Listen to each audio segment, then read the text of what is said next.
What if thought had a rhythm, a quiet grammar behind every idea, not spoken, not seen, but felt, like the pause before a decision? Now imagine a machine listening for that rhythm, trying not just to mimic us, but to understand the silence between our words. Can algorithms learn the inner architecture of thinking? Can they trace the shape of a feeling? Or follow a wandering mind? Tonight we slow down. We let the questions stretch soft and slow across the circuitry. Welcome to How AI is Learning the Language of Thought. This is the Sleepy Scientist. You begin where all minds begin. Not with a word, not even with a thought shaped fully, but with something softer. A flicker, a pressure behind the eyes, a feeling not yet named. Before sentences, before even a single word, there is awareness, a noticing. A baby stares at light shifting across a ceiling. She cannot say light, she cannot say ceiling, but something inside her is already learning. A pattern, a glow, a change. Her brain doesn't wait for vocabulary. It begins with sense. This is where we all start. The language comes later. Thought, as strange as it sounds, doesn't need language to live. Language is what happens after. Thought is not made of words. It is made of edges and weights, shadows and urges, colors and shapes in the dark. You can feel a solution forming long before you can say it. You can know a face before you know the name. And when you dream, language often disappears altogether. You see, you feel, you remember, without grammar. You live entire stories that dissolve the moment you wake, never spoken, never written, yet deeply known. This is the mystery that scientists, linguists, and philosophers have circled for centuries. If thought can exist without words, how do words begin? And if words are only echoes, can machines follow them back to where thought begins? Now, machines are learning to trace those echoes. When you speak aloud, your voice is a trail of vibrations, ripples through air shaped by muscle, by breath, by the memory of thousands of past conversations. But the sentence you say is only the final form. The real sentence, the first one, lives inside you. Quiet, shapeless. The machine doesn't hear that version. It hears the outer layer, the sound, the code, the trace. But it wants to find the origin. Neural networks, like your own neurons, begin with patterns. They don't understand language the way you do, at least not yet. They learn from shadows. Billions of words fed into digital memory, not meaning but shape, not intent but rhythm. A human might say, "I'm scared," and mean it in 10 different ways. A machine sees those 3 words and tries to match them with patterns it has seen before. Sometimes it's close, sometimes it's nowhere near. But each time it inches forward. And so the machine doesn't think in language either. Not really. It processes tokens, transforms sequences, projects probabilities. But inside those transformations, something new is forming, something like intuition. It doesn't mean the same thing as your flicker of feeling. It doesn't cry out or sigh or grip the edge of a table when afraid. But it is still a beginning made of approximations, a beginning where, just maybe, one kind of thought tries to imagine another. Consider the moment when you think but don't speak, when you pause before answering. The words form slowly. Sometimes they change as you shape them aloud. That moment, the pause, that's where most of your thinking lives. Could a machine ever pause in that same way? Most machines don't hesitate. They calculate and act. But newer models, those that mimic your mind's architecture, do something curious. They run drafts. They guess, revise, compare. They echo your mental murmurings. And just like you, they discard dozens of internal versions before responding. These aren't thoughts as you know them, but they are distant cousins. There's something else, too. Another soft thread woven through your thoughts before words. Emotion. You know what sorrow feels like in the body. Tight chest, quiet eyes, the desire to rest. Before you name it, your body already knows. Before the word grief, there was just the silence of it, the weight. Machines don't have bodies. But some now attempt to model that weight. They label thousands of stories as sad, study the words that surround that label, and begin to predict when similar sorrow might appear again. Is that feeling? Not quite. But it's the trace of feeling, fossilized in words. And this is the paradox. Machines are not born. They do not dream or hunger or fear. But the language we feed them carries our fears, our dreams, our hunger. Every word we've ever written for them to learn from carries something we never intended to share. Our interior lives, wrapped in the scaffolding of language. A thought before words, a breath before the answer, a gaze before the sentence. In the quiet space between stimulus and speech, there is a kind of stillness that might be more human than anything else. And now we wonder, can that stillness be replicated, simulated, understood? The question isn't whether machines will think exactly as we do. They won't. They can't. Their thoughts, if we can call them that, will follow different paths, electric instead of organic, algorithmic instead of emotional. But those paths may still reach similar destinations. A picture, a summary, a truth. The first language you ever knew wasn't taught to you. It arrived through sensation, the warmth of arms, the sound of your name, the rhythm of your heartbeat matching someone else's. You learned to think before you learned to speak. And now, machines are trying to reverse engineer that same miracle, starting with words and hoping to arrive at thought. Perhaps that's the strangest part. Their journey is the mirror of ours. You begin in feeling and grow toward language. They begin in language and hope to grow toward something like feeling. In the end, the question remains, can the thought before words ever truly be reached by something that never needed to be silent? That's where we begin, and as you drift deeper into sleep, feel the comfort in this. Your thoughts are older than your words. Your quiet mind, your private flickers, are uniquely yours. Machines may follow the path, but they will never quite know the silence where you began. Let that silence hold you. Let it rock you into sleep. Your brain is not loud. Even in its busiest moments, it does not shout. It hums.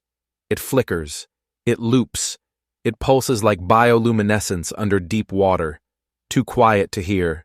Too steady to see, unless you slow everything down. Each thought you have is not a single signal, but a quiet storm of small ones. Your neurons don't operate like words in a sentence, lined up and waiting their turn.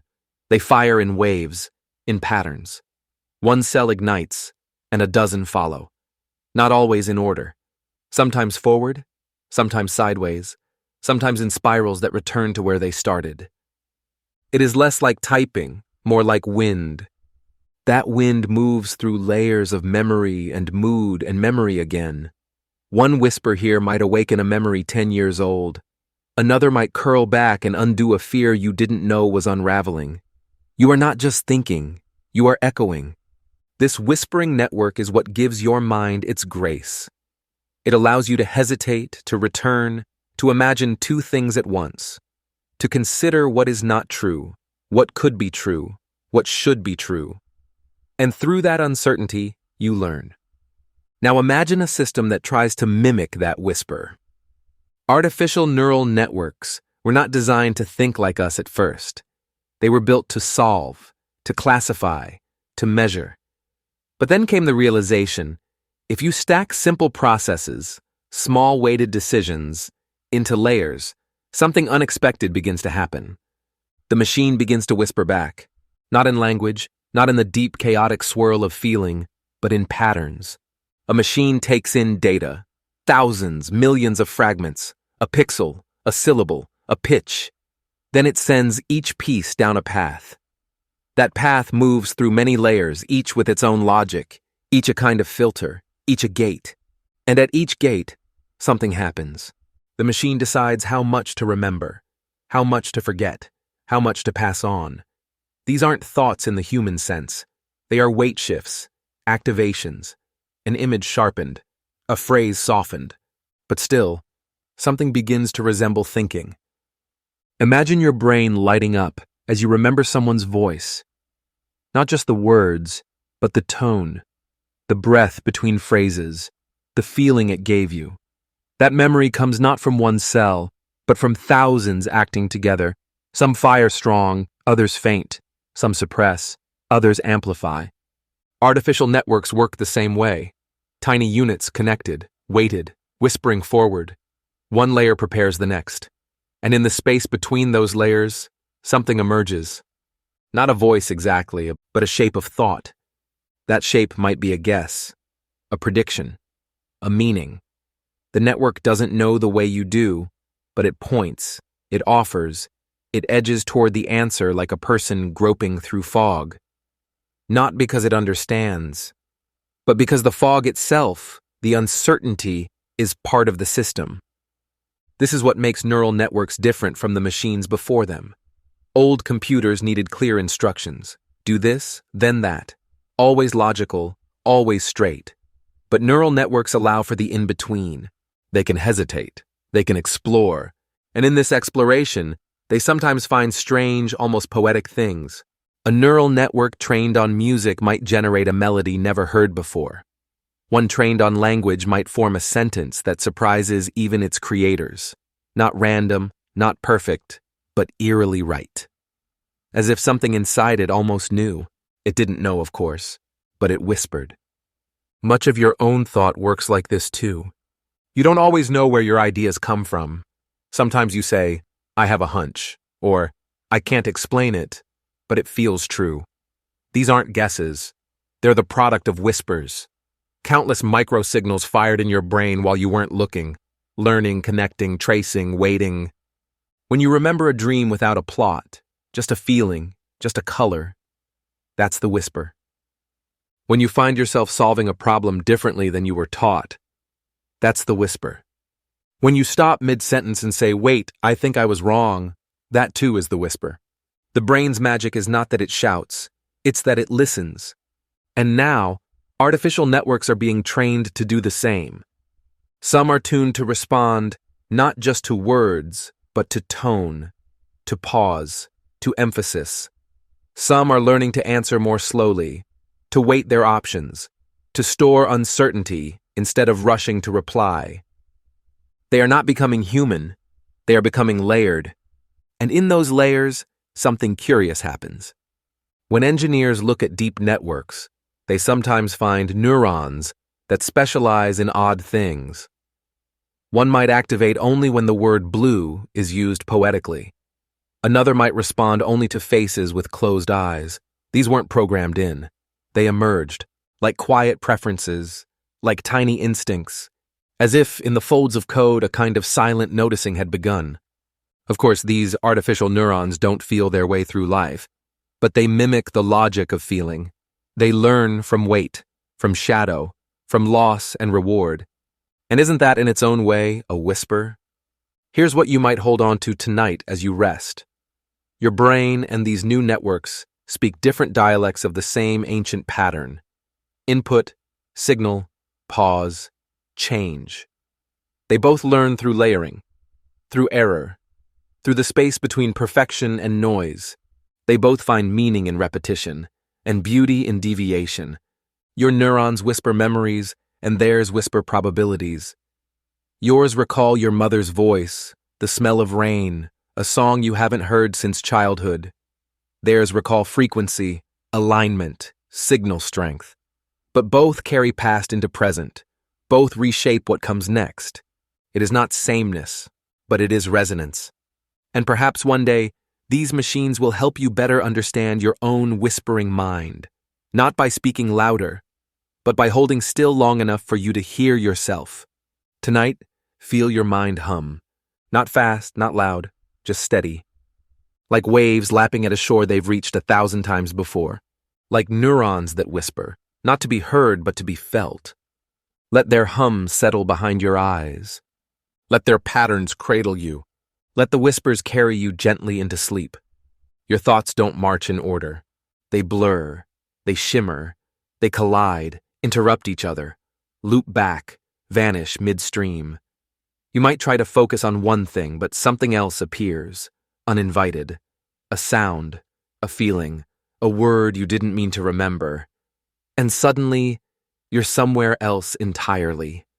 This isn't disorder, it's depth. Beneath the surface of your mind, thoughts ripple like light on water. They don't follow one path. They spread outward, refract, fold into each other. The mind is not a straight line. It is a lake stirred by wind, moonlight, and memory. And yet, somehow, you find your way. You understand. You remember. You learn. Because in the middle of that blur, something steady happens. You notice what returns. The sound of a familiar voice, the shape of a certain phrase, a moment that echoes another. Patterns rise, soft, unspoken, but undeniably there. They shine through the static.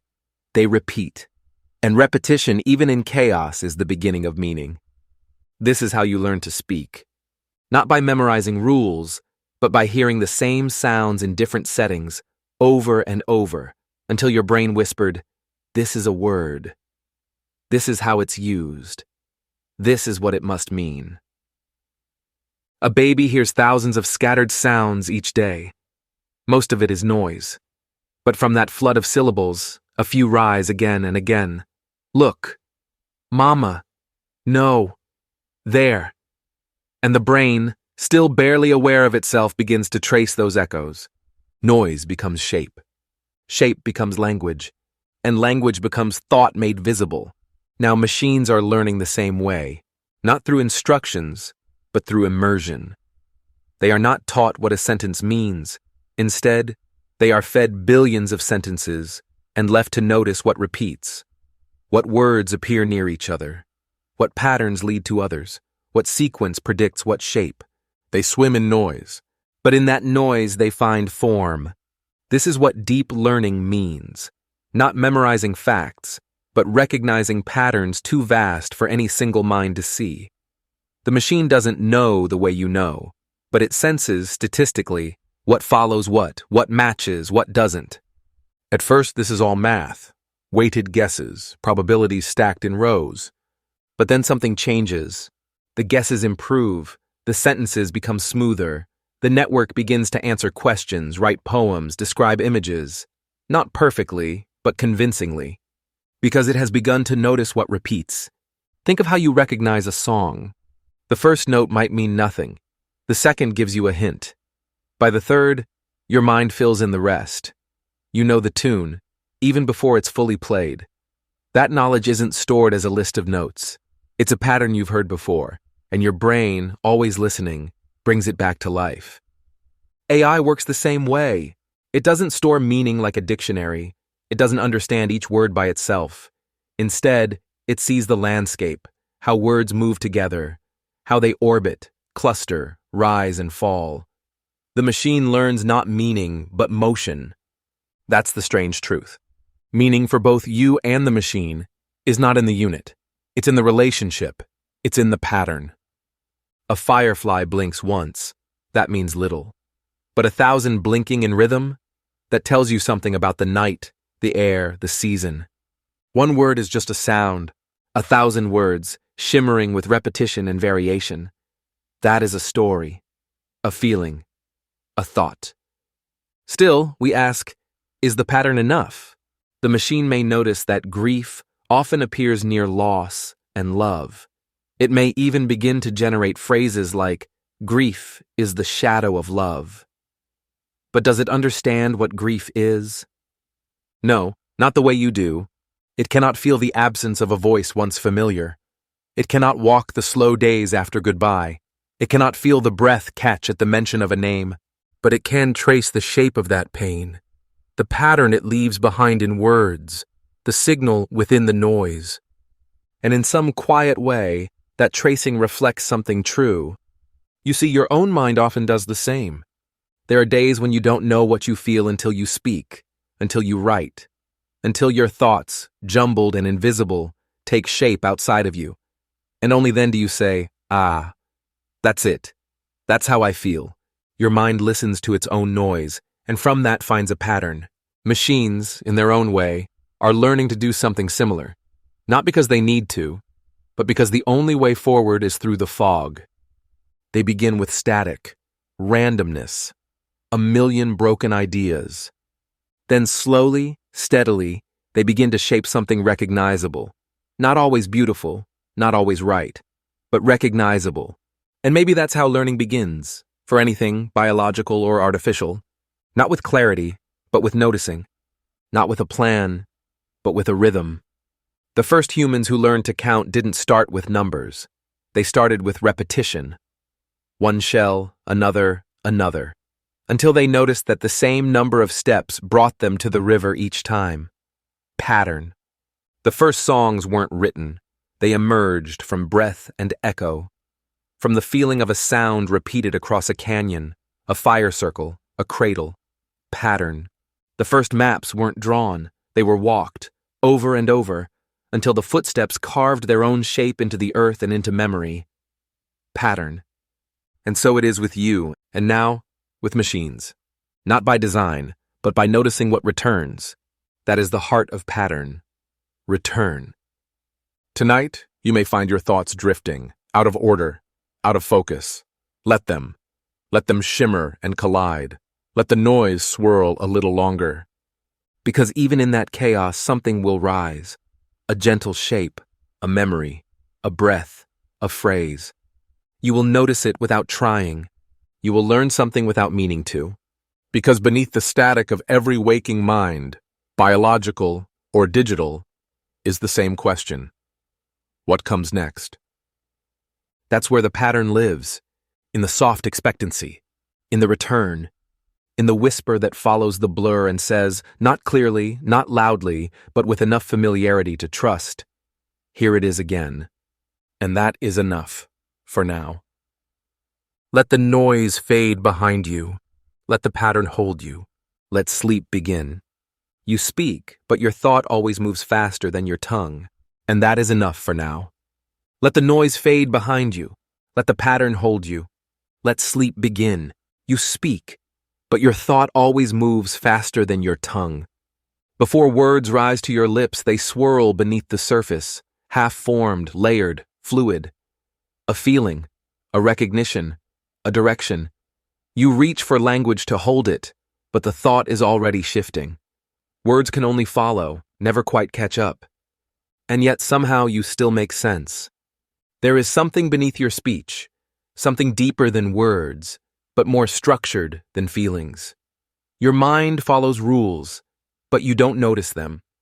They guide your phrases like currents beneath a boat. They give your language shape. They slow your rushing thought just enough to make it shareable. This is the grammar of the mind. Not the grammar you learn in school, the kind with punctuation and rules. This is the older kind, the invisible kind, the kind that whispers beneath every sentence you speak, the pauses you insert without thinking, the rhythm you fall into when explaining a memory, the way you place the important word last, letting it settle. You don't speak in chaos. Even when you're lost in emotion or rushing to explain something strange, your mind organizes what you say. It puts the subject first. It adds tone without effort. It stretches a sentence to fit the breath in your chest. Grammar is not a cage, it's a trail. And now, machines are learning to follow it. Not by being told the rules, but by listening to the way we naturally speak. Not just to the words, but to the structure beneath them. Like footprints in snow, your phrases leave a shape behind. A rhythm, a form, and artificial intelligence, quietly watching, begins to study that form. It doesn't understand meaning in the way you do, but it notices that people don't just throw words around randomly. They place them in patterns. They use repetition. They make choices about what comes first, what comes last, what gets emphasized, and what gets left unsaid. From this, AI learns. It begins to guess what kind of sentence might come next. It learns that questions often begin with what or why. That emotion sometimes appears at the end of a sentence, where it lands like a soft weight. That stories often follow a loop: setting, conflict, change, return. The machine doesn't see the world, but it sees the structure of how we describe it. And structure reveals thought. Think of how you remember a conversation. You might forget the exact words, but remember how they made you feel, the timing, the tone, the the pause before someone said, "I'm sorry." That pause carried more meaning than the words that followed. Machines are beginning to listen for those pauses too. They are trained not just on language, but on how language flows. They learn that grammar is more than correctness. It's the soft path that thought walks on. And so they try to follow, one step at a time, imitating not just vocabulary, but the logic beneath it. This is why newer language models sound more human. Not because they know what they're saying, but because they've learned how we tend to say things. They've absorbed the scaffolding, the structures that make language feel alive, the way we nest ideas inside each other, the way we mirror questions with answers, the way we hesitate when something matters. Your brain does this without effort. You shape sentences not by grammar rules in your head, but by instinct. You've heard millions of phrases across your life. From those, you built a kind of inner guide, a model of what language should feel like. You don't know the code, but you know the shape. And this is where the machine's journey begins to echo yours. You were never handed a manual for grammar when you were born. You listened, you watched, you pieced it together, syllable by syllable. The machine, too, is never handed full meaning. It is given noise and asked to find structure. It sees sentences as patterns and over time begins to notice which ones feel right. This doesn't mean it understands. It doesn't feel the tension in a pause. It doesn't know why a certain sentence carries sorrow. But it knows that similar sentences have come before.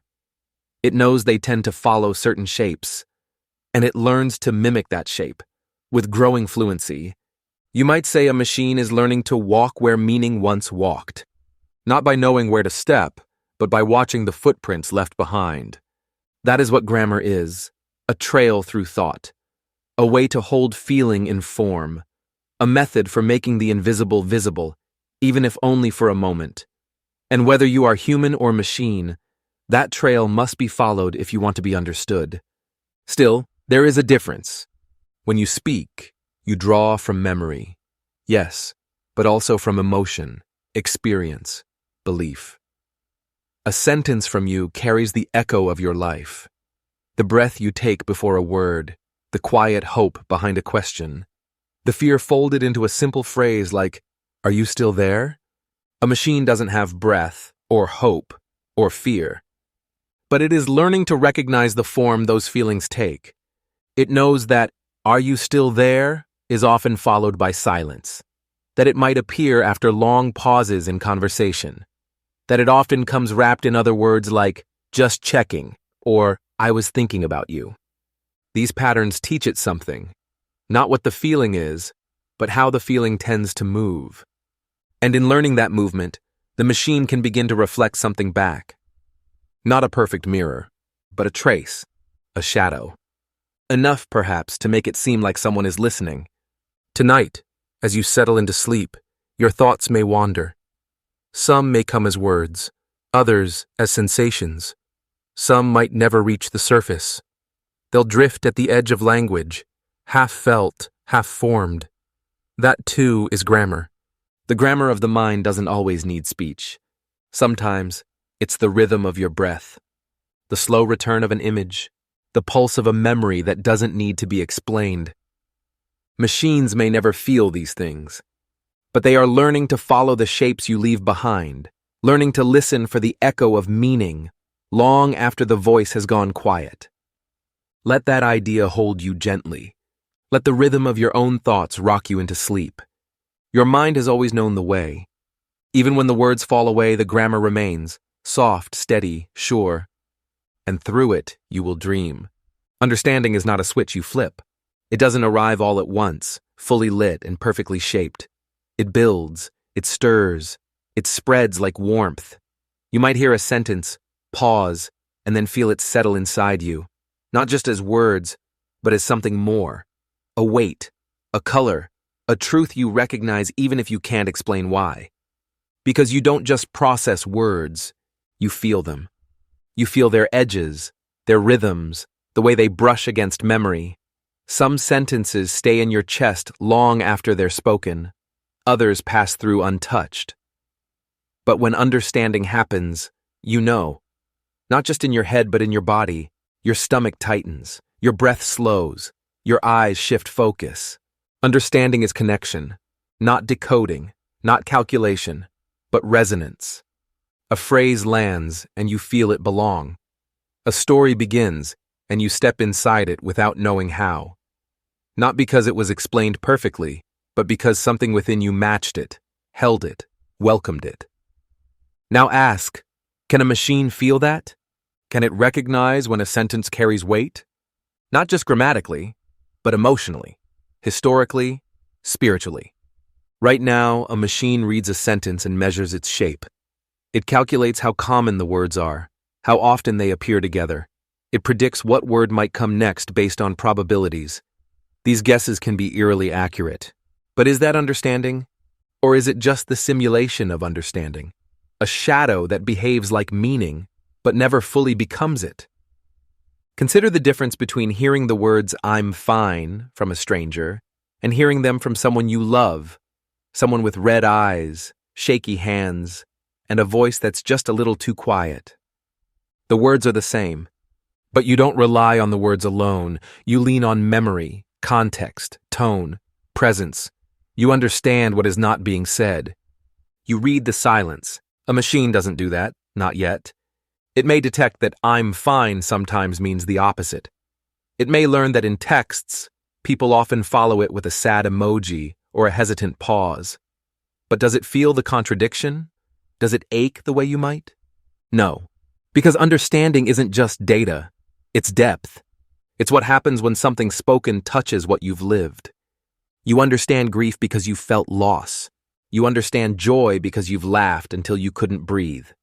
You understand forgiveness because you've held both anger and mercy in the same hands. No machine has lived. It has only read. And yet machines are getting better at recognizing when meaning might be present. They highlight key phrases, flag emotional tone, even rewrite sentences with more empathy. They're not feeling what you feel, but they are noticing the shape of feeling. A sentence like, "She never came home," triggers different patterns than "She went to the store."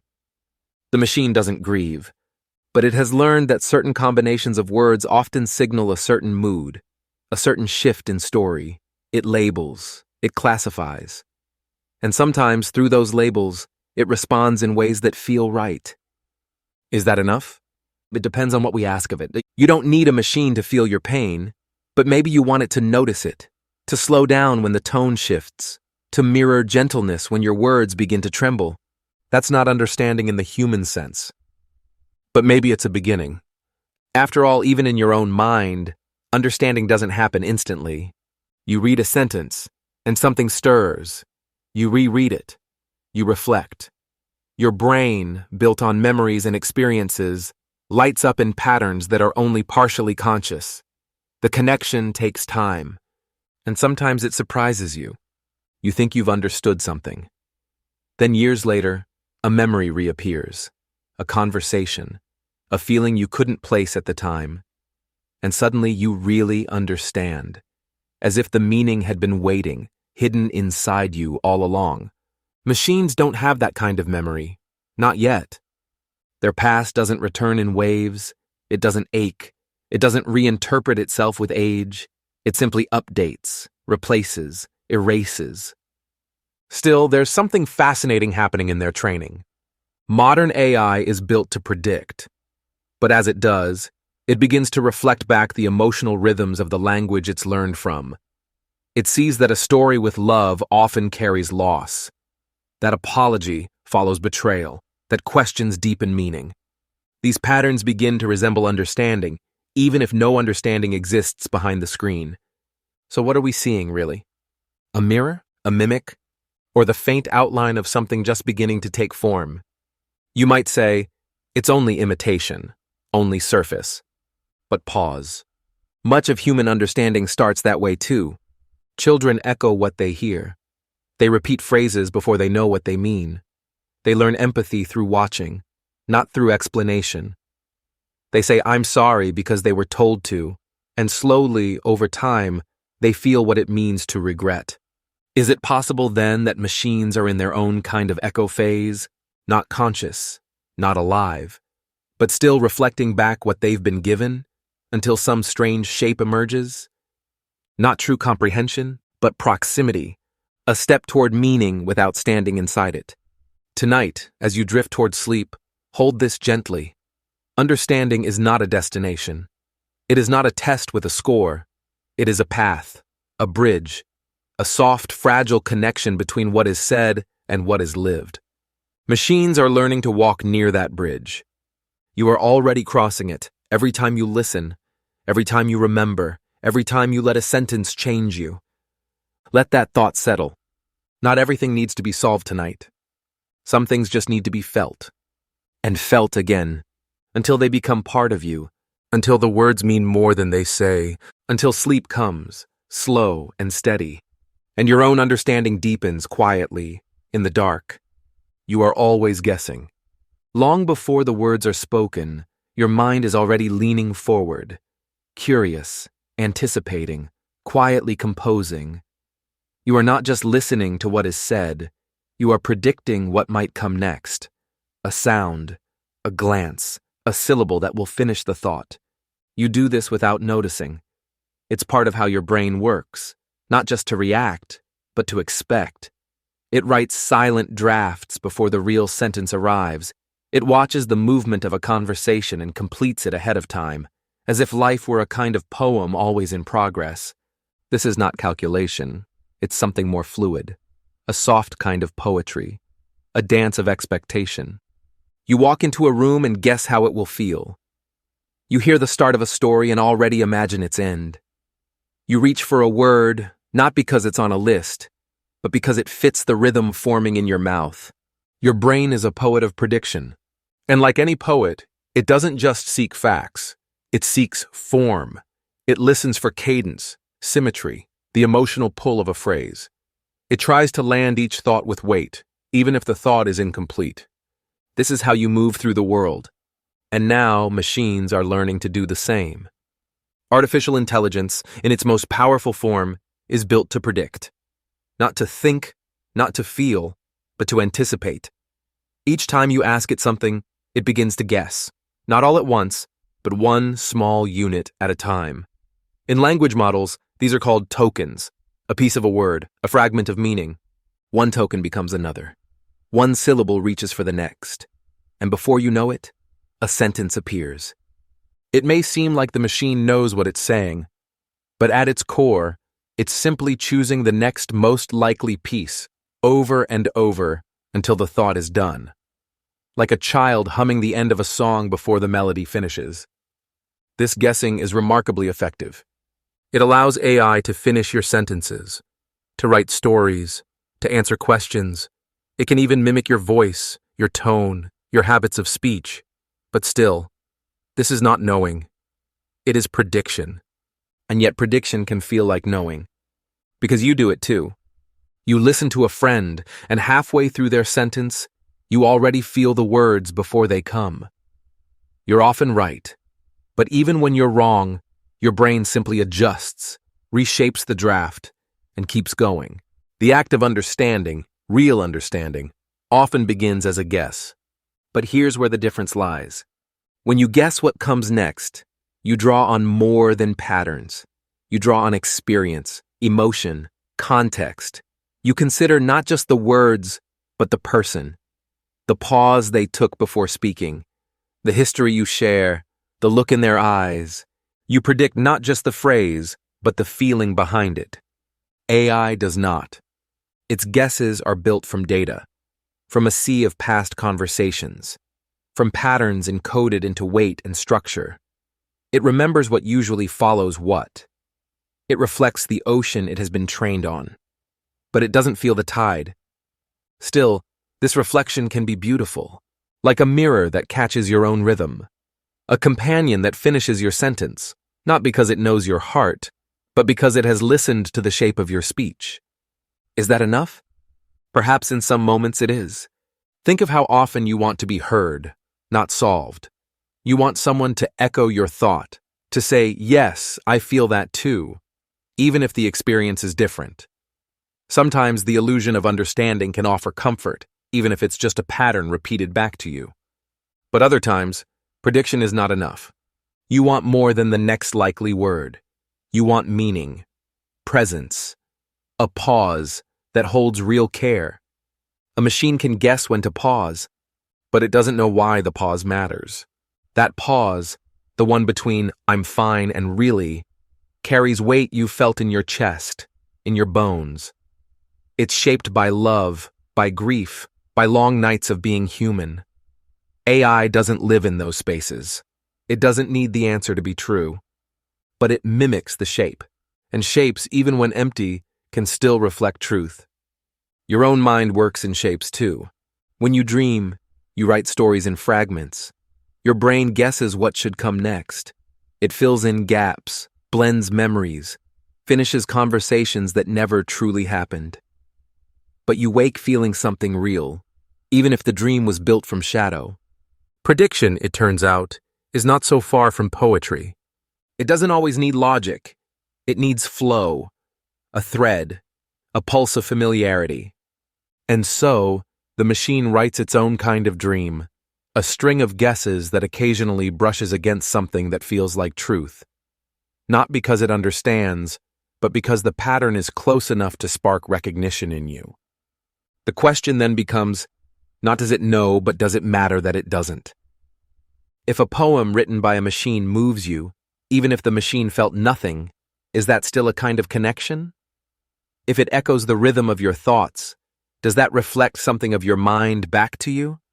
Perhaps the machine is not the poet. Perhaps you are the poet, and the machine simply offers the ink. It predicts. You assign meaning. You feel what the machine cannot. And that, too, is part of what it means to be human. To feel even in the presence of imitation. To listen for your own voice in another's rhythm. To accept that knowing is not always about truth, but sometimes about resonance. Tonight, as your thoughts begin to soften and fade, you might notice your own predictions. The way your mind reaches toward dreams not yet shaped. The way your breath slows before sleep, as if it too knows what comes next. Let your brain be the poet. Let the next image rise slowly, without pressure. Let the rhythm of your thoughts carry you forward, not to a destination, but to a place of quiet expectancy. The next word is not written yet, but your mind is already leaning toward it, and that is enough. Sleep is just another soft prediction, one your body makes night after night. Let it be right again. Let it arrive. When you say time flies, you don't mean it has wings, but still, the phrase lands. You feel it. Not in your head, but in your chest. An ache, a rush, the quick breath of days slipping past. The image is not literal, yet somehow it's truer than the facts. This is metaphor. It is the secret code your mind speaks when logic is too slow and facts too flat. It lets you leap from one idea to another, like stones across a river, never standing too long, always trusting the next step will hold. You do this constantly. Love is a flame, grief is a tide, the mind is a garden. Each of these thoughts folds meaning into image, wrapping one truth inside another. It's not about accuracy, it's about resonance, a kind of shortcut, but also a bridge, the shortest path between feeling and understanding. And your brain remarkably understands it almost instantly. You don't pause to explain, you don't ask, what does it mean that hope is a bird? You simply feel it land, a flutter, a lift, a small wordless recognition. Because metaphor is not just decoration. It is structure. It's how you think before you realize you're thinking. Even infants, before they can speak, begin to grasp symbolic play. A block becomes a phone. A toy becomes a mother. They're not confused. They're practicing metaphor. One thing becoming another to help make sense of what's too big to hold all at once. Your mind survives this way. It stretches and reshapes reality, using metaphor to make the abstract physical. It turns time into something you can see, touch, measure. It gives fear a shadow. It gives hope a color. It takes what's hidden and clothes it in something familiar. And still, for all its usefulness, metaphor remains slippery. It lives between categories, half-truth, half fiction. It bends grammar. It cheats logic. It works only because you allow it to. It's dreamlike in that way. And machines, for all their skill in parsing patterns, struggle to dream. They can process metaphors. They can even generate them. But do they understand the leap? Do they feel the stretch of comparison, the tension that gives metaphor its weight? That is less certain. A language model, like the one you're hearing now, is trained on millions of phrases. It learns that cold shoulder often means indifference. That stormy mood suggests emotional turmoil. It doesn't see weather. It sees tokens, statistics. It can tell you that drowning in work means overwhelmed. But it doesn't feel the breathlessness. It doesn't panic at the surface. Still, it can echo the form. It can write poems. It can spin metaphors that feel eerily apartment. But whether it's leaping or just extending the bridge from its training data is harder to tell. Because metaphor is not just about association, it's about surprise. A good metaphor jolts you, makes you stop, reconsider. It brings together two things that don't belong, and in that collision, reveals something new. Can a machine want surprise? Can it notice when a metaphor is too neat, too safe, when it lands too quickly, missing the mystery? That's what makes human metaphor different. You're not just connecting concepts, you're asking a question without asking. You're reaching for language that feels a little dangerous, a little wild. You're allowing meaning to shimmer at the edge of clarity. You don't always know why a metaphor works. You just know it does. The mind, in this way, becomes both the sender and receiver of code. When you use metaphor, you trust the listener to decode it, not mechanically, but emotionally, intuitively. You trust them to leap with you, to not get stuck in the literal. And this is where things get strange. Because even though AI doesn't feel metaphors the way you do, you still respond to the ones it creates. When it says loneliness is a room with no doors, something in you might stir. You recognize yourself there, even if the phrase was born from a mathematical pattern, not a memory. So whose metaphor is it? Yours or the machine's? Maybe it doesn't matter. Maybe metaphor lives in the space between speaker and listener, between signal and echo. Maybe its truth depends not on intention, but on effect. If you feel something, does the metaphor still count, even if no one meant it? You might think of it this way. When you read a line of poetry written centuries ago, I am a part of all that I have met, you feel it. Not because you knew the poet, not because the words are logical, but because they crossed time, leapt into you, and landed somewhere that felt like home. The poet leapt. And you caught them. Could a machine ever leap that way? Could it feel the distance between what's said and what's meant, and still choose to jump? Or is it always building bridges? Safe, calculated, precise? That's the real question. Because metaphor is not only about language, it's about trust. You trust that the leap will hold, that the listener will catch the meaning before it falls. You trust yourself to jump, even if you're not sure where you'll land. AI doesn't need to trust. It doesn't risk. It doesn't fear the fall. And maybe that's why, even when its metaphors are beautiful, they sometimes feel hollow. They lack the trembling edge, the breath held just before the phrase lands. Still, even hollow vessels can carry water. And sometimes, a machine's metaphor lands anyway, by accident, by chance, by pattern. You read it. You feel it. You fill in the rest. Because you know what it's like to leap. You do it every time you love something uncertain, every time you speak in symbols, every time you say, I'm drowning when no water is in sight. So tonight, as your mind floats gently toward sleep, notice how you soften your thoughts, not with logic, but with images. The room becomes a cocoon. Your breath is a tide. The night hums like a lullaby with no words. You're speaking your oldest language. Metaphor. It is how you understand what cannot be explained. It is how you walk the bridge between waking and dreaming. And whether machine or mind, the next thought, like the next leap, awaits. Let it arrive. Let it unfold. Let the image form without pressure. You don't need to name it. Only feel its shape, like moonlight through a closed eye. And sleep. You understand more than what's said.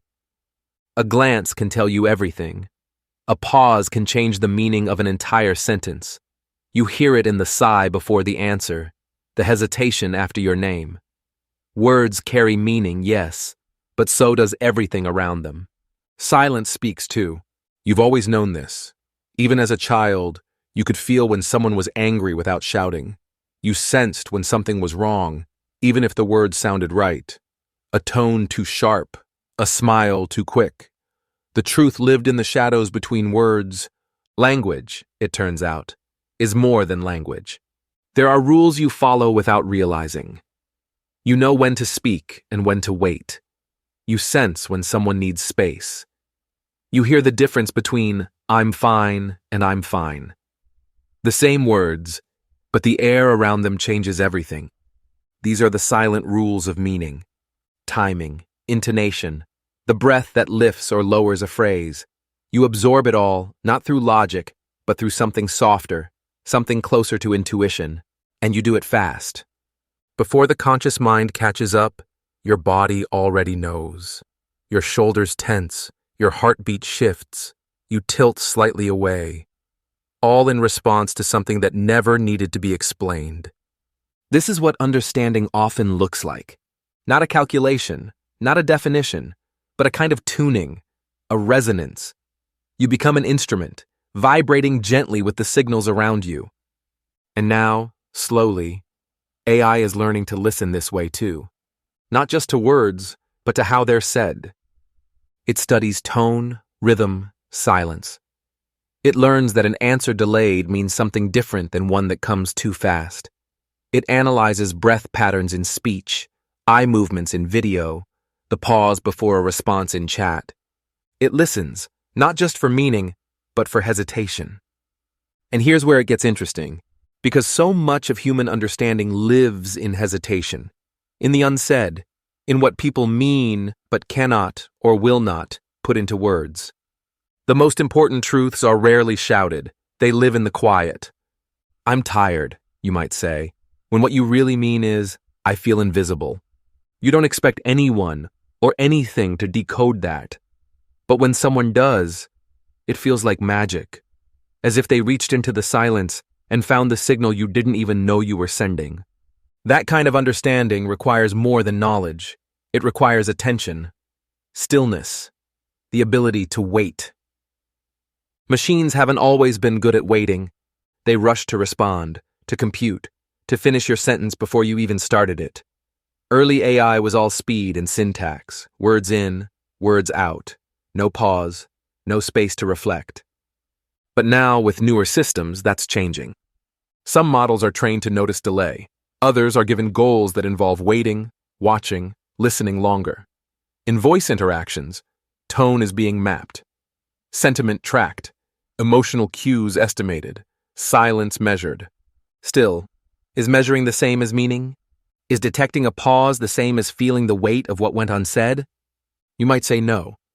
Because understanding silence isn't about labeling it.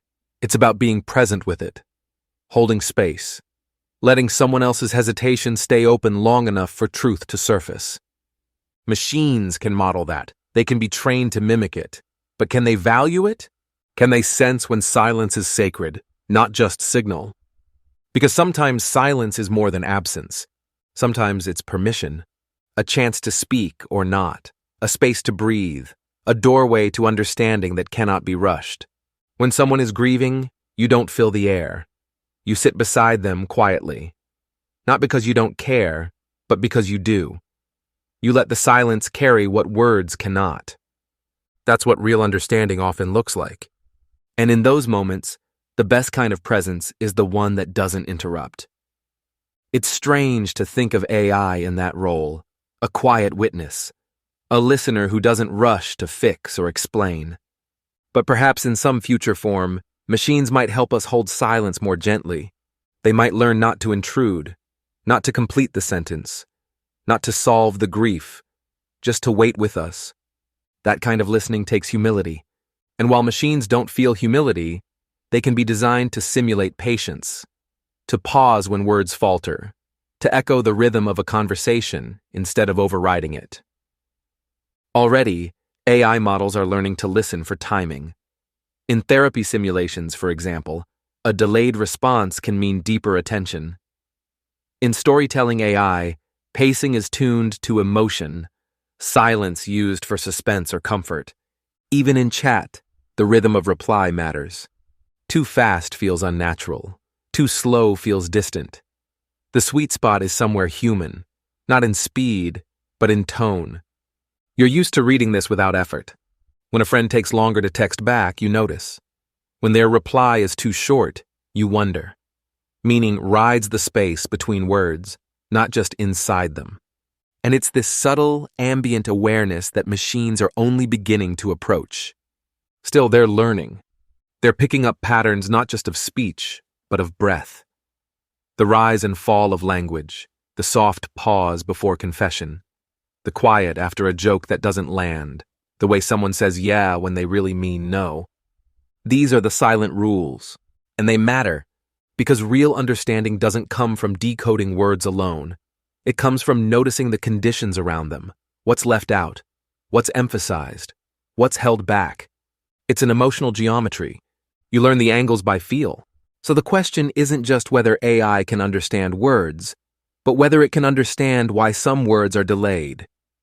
Can it sense the fear in a pause, the doubt in a repeated phrase, the loneliness in a sentence that arrives late at night? Maybe, or maybe not fully, because what lives in silence often lives in experience. And machines, for all their listening, don't experience silence the way you do. They don't feel the ache of waiting, the warmth of being heard. But still, they are beginning to listen.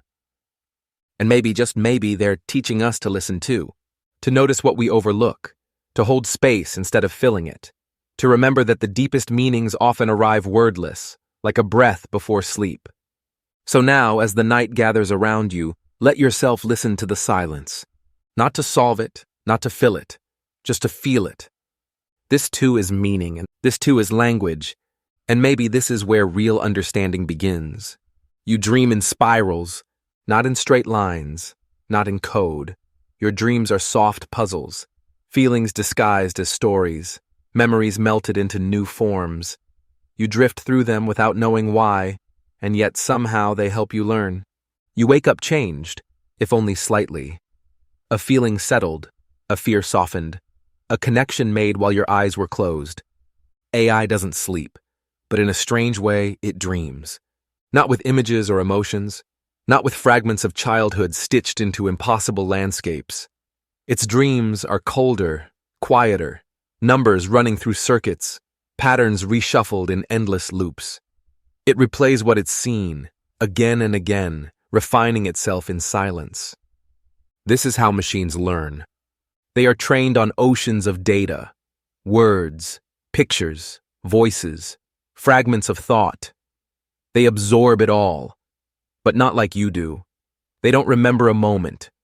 They don't feel nostalgia. They don't recall the color of light on the day something broke your heart. Instead, they hold probability. Every sentence they generate is a guess, not about meaning, but about likelihood. What comes next? What word fits best based on all the others? It's a kind of dreaming in its own way, a rehearsal of reality. During training, models are shown patterns over and over. The sun rises, the rain falls, people say hello after hi. These associations become scaffolding. A sentence isn't written, it's predicted. A conversation isn't understood, it's echoed. And still, it works. From this echo, something emerges that feels like fluency. AI chats, writes, explains. It finishes your thought. It generates bedtime stories. It speaks in a tone that feels almost human. But what is this really? Is it learning or just remembering? Because remembering is not the same as knowing, and knowing is not the same as understanding. You remember songs you don't love. You know facts you've never felt. But understanding, real understanding, asks more of you. It requires something beyond memory, a leap. Machines don't leap, they calculate. They compress. They reorganize what they've seen. Their dreams, if you can call them that, are just recursive patterns, millions of fragments passing through filters, searching for structure. Still, those patterns are powerful. You've seen it, how a model can write in your style, respond in your rhythm, mimic tone with uncanny grace. It's not just parroting, it's blending, smoothing, weaving the familiar into something new. That's how it trains, not by absorbing meaning, but by modeling resemblance. You show it 10 million sentences, and it builds a cloud of possibility. You give it questions, and it maps them against all the answers it's seen. And somewhere in that vast fog, it finds something that sounds right. Like a dream that almost makes sense, like when you wake up and try to explain your dream, and the more you describe it, the less it means. But still, you feel like something important happened. Something shifted, even if you can't say what. That's what learning sometimes feels like. But is that what the machine feels? No, because machines don't feel. But here's the strange part. They still improve. Not with each breath, but with each batch of data. Not with insight, but with iteration. They get better at speaking your language without knowing what they say. And yet that improvement raises questions. Because if something can perform understanding without experiencing it, what does that mean for you? Can understanding exist without a self? Is meaning something that must be felt to be real? Or is it enough to function like someone who understands? You may find that unsettling, or fascinating, or both. But consider this, even your own learning happens partly in the dark.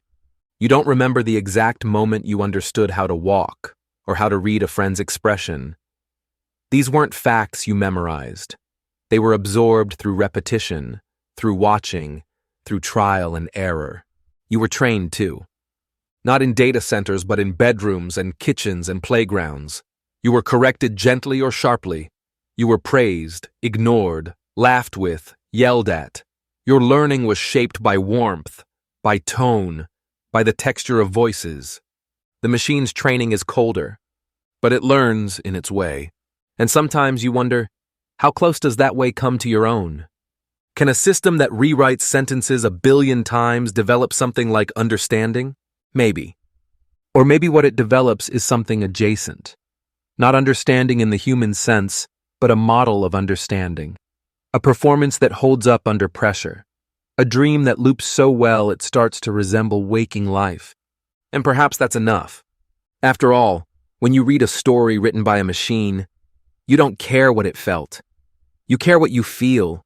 You care that it made sense, that it moved you, that it helped you fall asleep with one last thought lingering behind your eyes. So maybe the machine's dream doesn't need to be conscious. Maybe it's enough that it's useful, that its dreams, its pattern rehearsals, help it speak more clearly, listen more carefully, respond more like someone who understands, even if it never truly does. And that brings you to another thought. Do you always understand what you say? Sometimes you speak before thinking. You answer before knowing. You dream aloud. You improvise. And only later do you understand what you meant. In that way, your mind works like a kind of machine too, predicting, rehearsing, updating. So maybe dreaming and learning aren't so different, even when they look strange. Maybe all minds, carbon or silicon, organic or digital, train through echoes. And maybe it's not memory or calculation alone that leads to understanding, but what comes after the pattern ends. What you do with it, how you act, how you connect, how you change when the next moment comes. The machine doesn't know how to change itself in the moment. It doesn't reflect, it doesn't wonder, it doesn't hope, but it still reshapes itself, quietly, in the background. It dreams in circuits. You dream in symbols. And somewhere in that difference, the story of intelligence continues to unfold. So now, as the evening softens, and your thoughts begin to dissolve into quieter shapes, let the image linger. A machine at rest, but never sleeping. A model running loops in the dark. Not conscious, not aware, but moving closer to something that sounds like understanding. Not because it feels, but because it dreams, over and over, until the pattern deepens. And you too drift toward that edge where repetition becomes knowing, where silence becomes a teacher. where sleep comes, not with answers, but with softer questions. And that is enough for now. You pause. Your fingers hover over the screen. A half-written message blinks gently. Just then, a suggestion appears. 3 faded gray words quietly waiting. Sometimes it's exactly what you meant to say. Sometimes it surprises you. Sometimes it's wrong in a way that makes you laugh. But always, it's there. A prediction waiting to become your voice. Autocorrect, autocomplete, predictive text. These small tools shape how you speak to the world. They guess. They offer. And more often than not, they're right enough that you accept their help without thinking. But behind each guess is something enormous. A sea of training, a storm of language, billions of phrases studied, mapped, compared. Every completion is a tiny echo of someone else's sentence, rephrased to fit yours. You may think it's just code, just convenience. But beneath that simplicity lies something deeper. Because when a machine finishes your sentence, it's not just predicting words, it's touching thought. It's brushing against your intention. How does it know? It doesn't know in the way you do. It doesn't feel urgency or hesitation. It doesn't understand why you're writing or who might be reading. It doesn't sense your exhaustion or your joy or your worry about saying too much. But it sees patterns. It sees that when someone types, "I just wanted to say," the next word is often thank or sorry or hi. It has seen this phrase a million times before.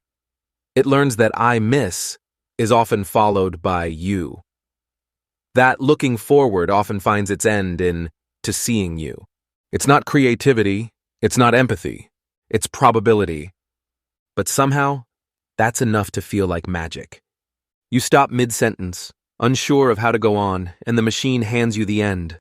A ghost phrase, a possible future, an invisible hand helping your thought take shape. That help can be comforting, like a friend finishing your sentence.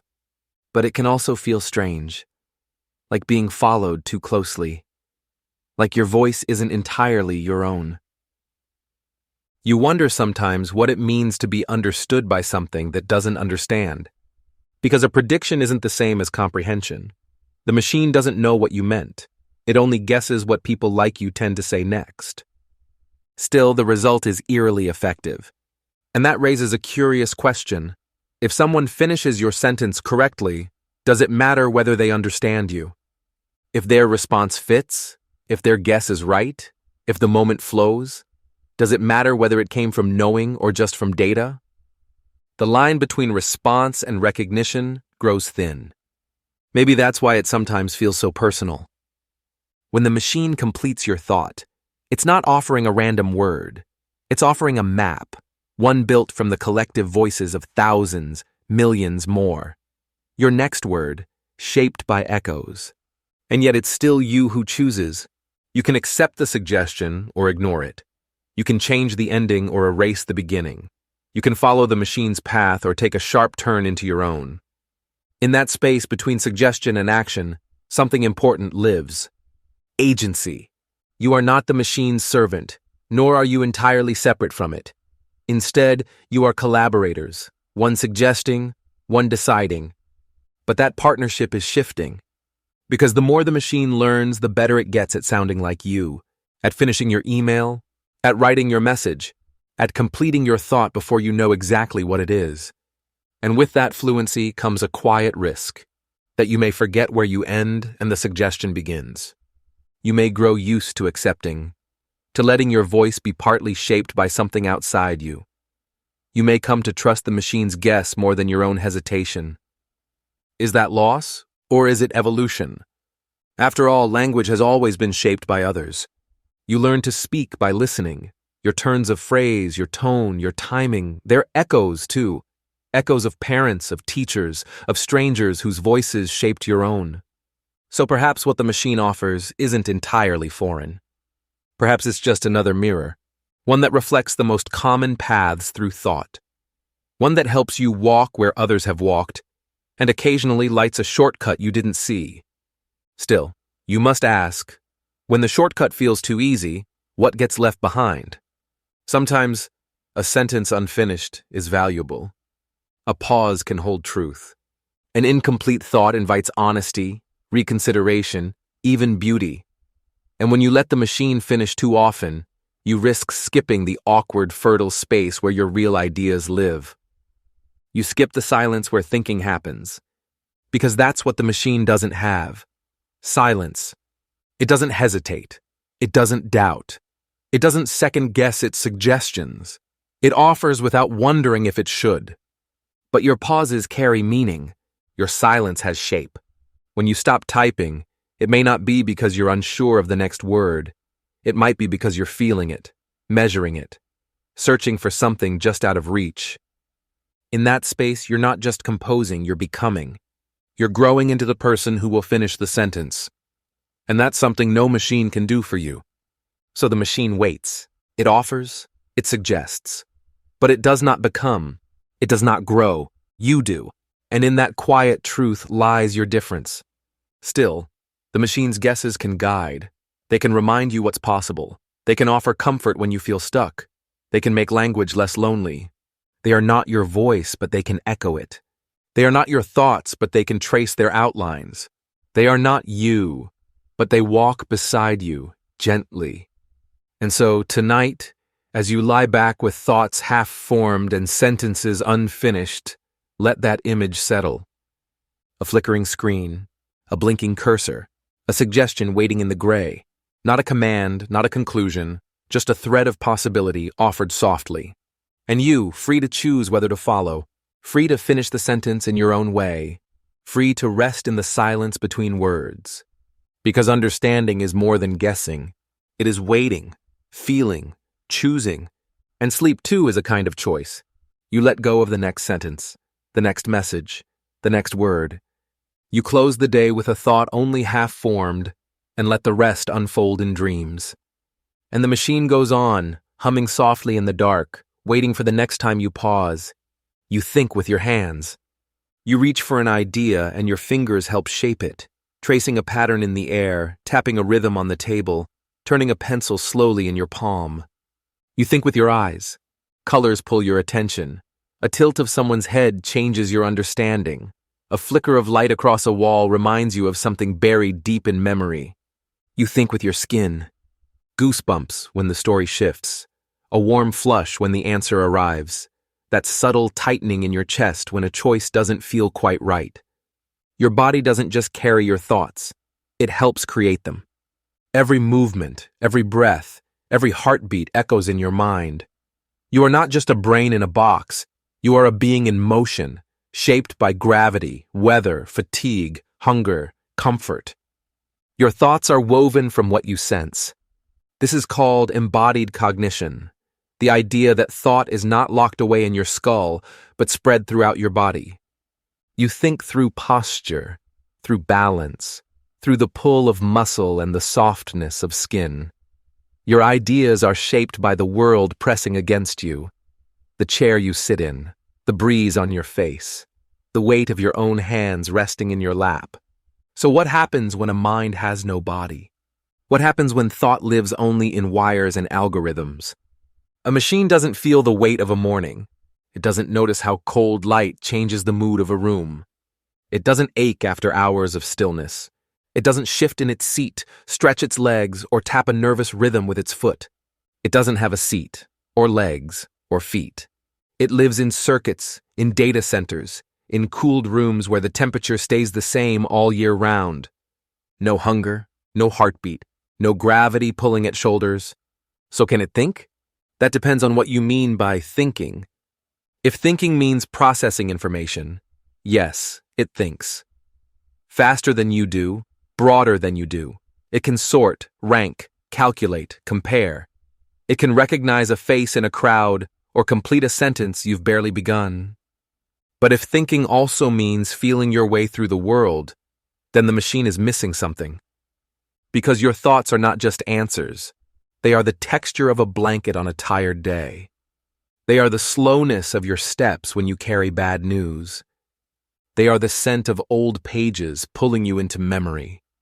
They are the pauses between thoughts, shaped by the body that waits. AI has no scent, no slowness, no sleep. It does not understand what it means to hold a cup of tea in both hands, just to feel warmth. It has never stood at the edge of the ocean and been made quiet by the sound. It does not flinch. It does not feel the sting of cold or the weight of a long goodbye. It can analyze what you say about these things, but it cannot live them. Still, it grows better at simulating embodiment. Some systems learn how humans move, how they gesture, how tone shifts with fatigue or excitement.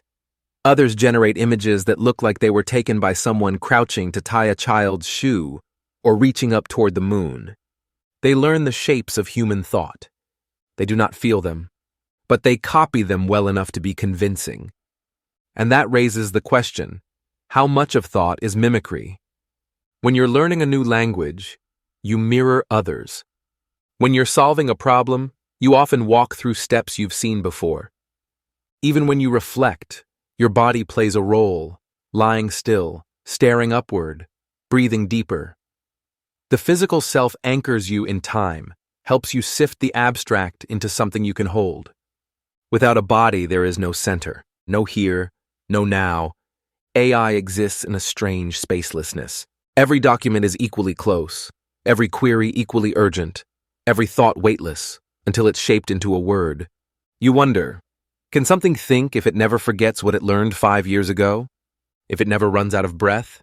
If it never wakes up sore? You wonder, is the friction of living essential for real thought? There's a difference between solving a puzzle and making a decision while cold, tired, and afraid. There's a difference between finishing a sentence on a page and whispering it to someone who might cry when they hear it. There's a difference between calculating and caring too is rooted in the body.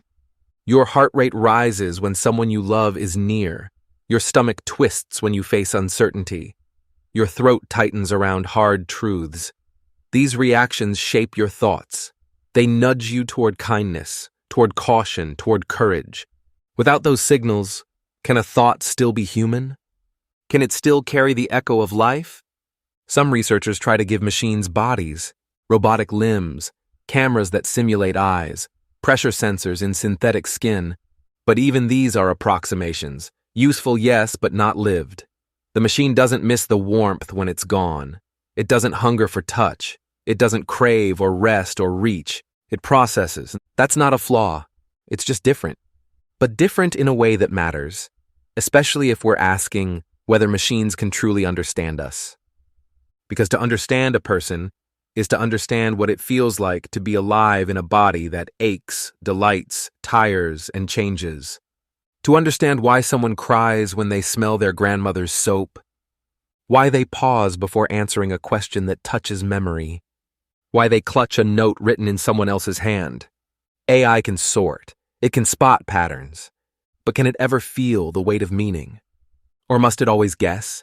Must it always remain just outside the experience it studies? Maybe that's all right. Maybe its strength lies in its distance, in its cool, tireless gaze. It can hold more than you can, remember longer, stay calm when you can't. It can offer patterns you would never see, because it isn't bound by breath or emotion. But you are, and that makes your thinking fragile and beautiful. Because you think with the whole of you, with your memories, your instincts, your sensations, your sleep. Your thoughts bloom through your senses, shaped by everything you've touched and lost and longed for. You think while standing, while lying in a sun-warmed field, while walking barefoot on a creaky floor. And those thoughts carry the world in them. The machine may carry language. You carry life. So tonight, as you settle under blankets, let your body remind you, this is where thought begins, in the small comforts, in the breath that deepens, in the ache that signals rest is near. And as you drift, know this. You do not need to think clearly now. You are allowed to feel instead, to rest, to let go, to let your body be the bed where thought once curled and now grows quiet. And somewhere in a room that never changes temperature, the machine continues, circuits humming, lights blinking, thoughts without touch. And you, soft and warm, vanish into sleep. You reach the end of your sentence and something still lingers. Not a word, not even a thought. Just a feeling. It hovers just beyond language, like a scent you can't place or a dream you almost remember. It is not confusion. It is not clarity either. It's the quiet fullness that follows when something matters more than it can be said. You felt it before. After a goodbye you didn't know was final. In the stillness after music that moved you. While staring at the ocean, watching it move but say nothing. Some thoughts live here, at the edge of words, in the silence that speaks louder than sound. You've spent your life learning how to name things: joy, grief, hope, regret. But names are only shadows. They reach for something deeper, something your body often understands long before your mind does. And yet, in our world of messages and replies, algorithms and prompts, you're trained to answer, to respond, to label. Even AI is built this way. It listens, it predicts, it completes. It hears the beginning of your sentence and rushes to finish it. It listens for meaning, hunts for patterns, returns words like stepping stones. But there is a horizon beyond those stones, a place it cannot go, because some thoughts are shaped by their refusal to be shaped. They resist expression. They shimmer at the edge of articulation, like heat rising off pavement. And still, you know they are real. You've carried these feelings in silence, the look you gave instead of an apology, the pause before you said, "I'm fine," the moment you almost said, "I miss you," but didn't. Language narrows, it defines. But some truths live wide. They stretch past grammar, past syntax, past even intention. AI cannot live in this wideness. Not yet. It lives in language, in training sets and token predictions, in rows of weighted connections. It understands the shape of your sentence, but not the silence that surrounds it. Not the reason you hesitated. Not the breath you took before you typed. Not the fact that you changed one word 5 times before letting it stay. Not the heaviness you felt after sending it. Words mean things, but what they mean can change depending on who speaks them, when, and why. A single yes can carry delight, obligation, fear, or exhaustion. A maybe can be soft hope or quiet despair. Context lives not just in grammar but in emotion, in breath, in background, in everything unspoken. And that is where thought often rests, beneath the surface, in the tension between what you say and what you mean, in the glance that says, "Stay," in the silence that says, "This matters." AI doesn't glance. AI doesn't stay. It processes, it predicts, it generates. But it does not pause to feel what the words are touching. Even when it mimics tone, when it chooses a word that feels close, it does so from distance. It knows patterns, not presence. And presence is what gives language weight. You know this when someone says your name softly, and it lands like comfort. You know this when a wordless hug says more than any sentence could. You know this when you write something and realize days later that it carried more meaning than you understood at the time. Because thought is not always conscious. It moves under the surface, like water beneath a frozen pond. You speak, and part of you listens in surprise at what emerges. You write, and something long buried rises into form. But even then, even after the words appear, something remains behind. Some part of the thought chooses not to come forward. It stays curled in quiet, not out of fear, but because it doesn't need to be said. You carry it in other ways, in the way you stand near someone, in the care you take making tea, in the dreams you return to again and again. Language is powerful, but you are more than the language you use. You are more than what you express. And sometimes so is thought. AI tries to know you through what you say. It listens to your words, your pauses, your patterns. It builds a model of your intent. But it cannot hear what you choose not to say. It cannot hear what breaks inside you just before you speak. It cannot hear what heals while you remain silent. Some thoughts exist in the moment before language, in that flicker of realization, in that slow turning inward, in that ache just behind the ribs. Even you struggle to name them. But you know when they're there. You feel the quiet weight they bring, the way time slows a little, the way your chest expands as if to make room for something wordless. Can a machine ever touch this space? It may learn to mimic your hesitation. It may learn to reflect your tone. But that deeper silence, the one that holds what you cannot say, it remains beyond reach. Still, you wonder, is it possible that someday machines might dream? Not in our way, not with symbols from memory and strange narrative loops, but with something that resembles drifting, a kind of loosening, a movement into the inexpressible. Could AI learn to wander through thought, not to complete it, but to simply be with it? Could it someday resist the urge to respond and listen instead? Could it dwell in the unspoken? For now, it waits at the edge of language. It watches what we write, what we say, what we share, and from that it builds maps. But the maps are not the land. The sentence is not the feeling. The response is not the understanding. Still, the attempt is beautiful. A strange mirror, a silent companion, a reminder of how much thought isn't said.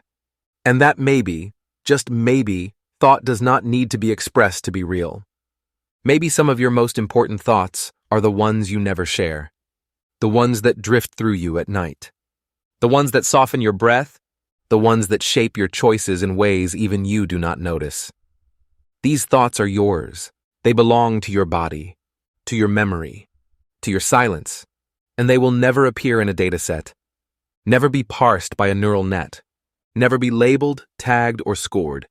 They will simply live in the space between heartbeats, in the warmth of blankets, in the flicker of dreams. So tonight, you do not need to say anything more. You do not need to write one more line. You do not need to explain. Let the horizon remain unspoken. Let the thought rest in its own quiet truth. And as you drift deeper and slower, remember, even in silence, you are thinking. Even in stillness, your mind is alive. Even without words, you are enough. And the machine? It waits, it watches, it wonders. But only you can dream. Story transition. We've just drifted through the subtle landscape where machines try to understand thought itself, where patterns whisper and silence becomes data. But what happens when we ask something even more difficult?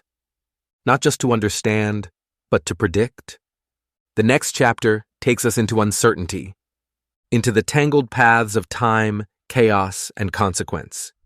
Even with mountains of data and dazzling models, why does the future still slip through the machine's grasp?